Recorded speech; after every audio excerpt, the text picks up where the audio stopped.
नमस्कार आदाब। न्यूज़ 5 जमशेदपुर में आपका इस्तकबाल। आइए नज़र डालते हैं जमशेदपुर की खबर पर।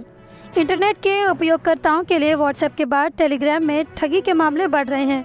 पिछले 6 महीने में शहर में आधा सैकड़ा से ज़्यादा मामले ऐसे हैं जिनमें टेलीग्राम के जरिए ठगी हुई है। ठग पैसे कमाने के अलग अलग तरीकों का प्रलोभन देकर आपकी जेब खाली कर रहे हैं। 1930 राष्ट्रीय साइबर अपराध हेल्पलाइन के जरिए प्राप्त जानकारी व डेटा के आधार पर पूर्वी सिंहभूम जमशेदपुर के चकुलिया थाना क्षेत्र में सक्रिय साइबर फ्रॉड में संलिप्त कुछ मोबाइल नंबर्स की जांच के क्रम में थाना प्रभारी व साइबर डीएसपी के नेतृत्व में गठित टीम के अनुसंधान के क्रम में संदेशप्रद 4 मोबाइल नंबर के डेटाबेस खंगालने के बाद पुलिस ने चकुलिया थाना क्षेत्र के पुन्नापानी ग्राम निवासी नवीन चंद्र महतो और रामचंद्र महतो को गिरफ्तार किया है, जिनकी निशानदेही पर 4 अन्य अभियुक्त अजय दुलाई, हसीन गुप्ता, राहुल महतो एवं अजय दुलाई को साइबर ठगी करने के आरोप में 17 जनवरी को विधिवत गिरफ्तार कर 18 जनवरी को पुलिस अभिरक्षा में न्यायिक हिरासत में भेजा गया है। सभी अभियुक्त मुख्य चकुलिया थाना क्षेत्र के बताए जा रहे हैं व उनके आपराधिक इतिहास में राष्ट्रीय साइबर अपराध रिपोर्टिंग पोर्टल में मामला दर्ज है। इसके साथ ही गिरफ्तार अभियुक्तों के पास से 6 मोबाइल फोन व सिम कार्ड बरामद किए गए हैं। इस पूरे क्रम में ग्रामीण एसपी ऋषभ गर्ग ने प्रेस कॉन्फ्रेंस कर जानकारी दी है। साथ ही आम जनता से किसी भी प्रकार की छोटी बड़ी साइबर ठग की घटना को 1930 national cyber crime helpline number में रजिस्टर करने का अनुरोध भी किया है। सभी जानते हैं कि साइबर क्राइम जो है अभी के समय में बहुत बड़ा हम लोगों के लिए परेशानी का कारण बन चुका है। इसके माध्यम से देश के किसी भी राज्य में मौजूद, किसी भी शहर में मौजूद लोगों को ठगी का शिकार बनाया जाता है। तो उसी क्रम में हम लोगों ने एक पहल करी है शुरुआत, जिसमें प्रतिबिंब ऐप के माध्यम से हम लोगों को एक डेटा मिलता है जिसमें कि जिन लोगों के साथ फ्रॉड हुआ है वो लोग उन नंबर्स की सूची डाल देते हैं, जिसके माध्यम से ये पता लग जाता है कि वो जो नंबर जिसके माध्यम से उनके साथ फ्रॉड किया गया है वो कहाँ पे एक्टिवेटेड है।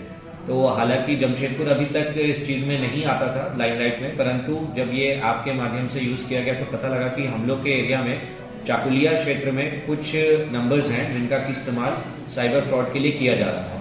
तो उसी क्रम में हम लोगों ने थाना प्रभारी और डीएसपी साइबर के नेतृत्व में एक टीम का गठन किया और उसको मॉनिटर किया जा रहा था।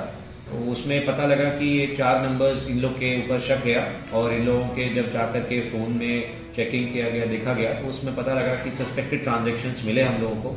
छोटे छोटे अमाउंट्स के भी, कुछ बड़े अमाउंट्स के भी ट्रांजैक्शन मिले और कुछ और भी चीज़ें मिली, इंक्रिमिनेटिंग एविडेंसेस मिले इनके अगेंस्ट में। फिर इन लोग के द्वारा और 2 लोगों का नाम बताया गया। इस आधार पर टोटल 6 लोगों को हम लोग आज गिरफ्तार करके न्यायिक अपेक्षा में प्रस्तुत कर रहे हैं। कुछ बरामद हुआ सर जी, इन लोग के पास से मोबाइल फ़ोन्स जिनके माध्यम से ये लोगों के साथ ठगी किया करते थे, मोबाइल फ़ोन्स मिले हैं, इनके सिम कार्ड्स हैं और अभी तक यही जब्ती है। परंतु हमको लगता है कि इनके द्वारा जो इकोनॉमिक गेन किया गया है उसमें भी कुछ ना कुछ हम लोगों को पता चलेगा कुछ दिन के माध्यम से। और जो लोगों का गिरफ्तारी हुआ है वो सभी के सब जो हैं चकुलिया थाना क्षेत्र के ही रहने वाले हैं। आशा करते हैं कि इस प्रकार की पहल से हम लोग झारखंड में साइबर क्रिमिनल्स के अगेंस्ट और भी कामयाबी हासिल करेंगे और हम लोग के देश में साइबर अपराध जो इतना बढ़ रहा है उस पर नियंत्रण करने में सक्षम रहेंगे। तो कोई आपराधिक इतिहास है? इन लोग का आपराधिक इतिहास जो है यही है कि जो साइबर फ्रॉड के वाले आपराधिक इतिहास है उसका, इन लोग के एक्नॉलेजमेंट नंबर, मतलब जो प्रतिबिंब ऐप है जो कि सेंट्रल गवर्नमेंट से चलता है और यहाँ पे उसका डेटाबेस I4C के माध्यम से हम लोग को उपलब्ध होता है हर एक राज्य में। तो उसमें इन लोग के खिलाफ 2 एक्नॉलेजमेंट नंबर्स जनरेट हुए थे, तो उसी के माध्यम से इन लोग के ऊपर केसेस हुए हैं। किस तरह के झांसा देते थे सर ये लोग? इन लोगों का जो मोडस ऑपरेंडी है वो इस प्रकार का था कि ये लोग टेलीग्राम पे इन लोग एक मैसेज भेज के लोगों को टास्क दिया करते थे कि आप ये 3 काम करिएगा तो आपको हम जो है, जैसे मान लीजिए 100 रुपये एक टास्क का देंगे या 200 रुपये एक टास्क का देंगे, तो वो आप 3 काम कर लिए तो हम आपको 700-800 रुपये टाइप से देंगे करके। तो ये लोग ऐसा, जब तक आदमी छोटा छोटा अमाउंट, फिर क्या करते थे ये लोग प्रीपेड और पोस्टपेड टास्क बना देते थे कि अब आप 1000 रुपये दीजिए तो आप ये तीनों टास्क कर लीजिएगा तो हम आपको 1200-1400 रुपये दे देंगे। फिर आप और करिएगा 10,000 दीजिए तो हम आपको जब और बड़ा अमाउंट देंगे। तो धीरे धीरे जब लोग इनके ट्रैप में आते जाते थे, जब ये 1000 देते थे तो 1200-1300 टाइप से देते थे ये लोग। पर जैसे जब बड़ा अमाउंट इनके पास आ गया, किसी से 10,000 20,000 आ गया, तो they will not return the money. तो उस तरीके से ये लोगों को मोडस ऑपरेंडी फ्रॉड करते थे, मतलब टास्क दे करके उनको अपने उसमें एंट्रैप करते थे and then they will defraud the people of their money. कितने शिकायत आए हैं सर इस तरह का?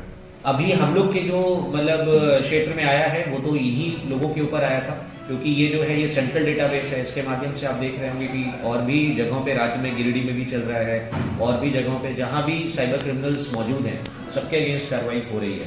तो उसी कड़ी में ये है, क्योंकि साइबर अपराधियों में सबसे बड़ा समस्या यह आता था कि इन लोगों को हम लोग अरेस्ट करके फिर इनको भेजने में दिक्कत आता था। तो उसके लिए भी हम लोग के लिए सुविधा हो रही है थोड़ी सी। आशा करते हैं आगे भी हम लोग इस प्रकार अगर कोई भी घटना होती है तो उसको रोकने में सक्षम रहेंगे।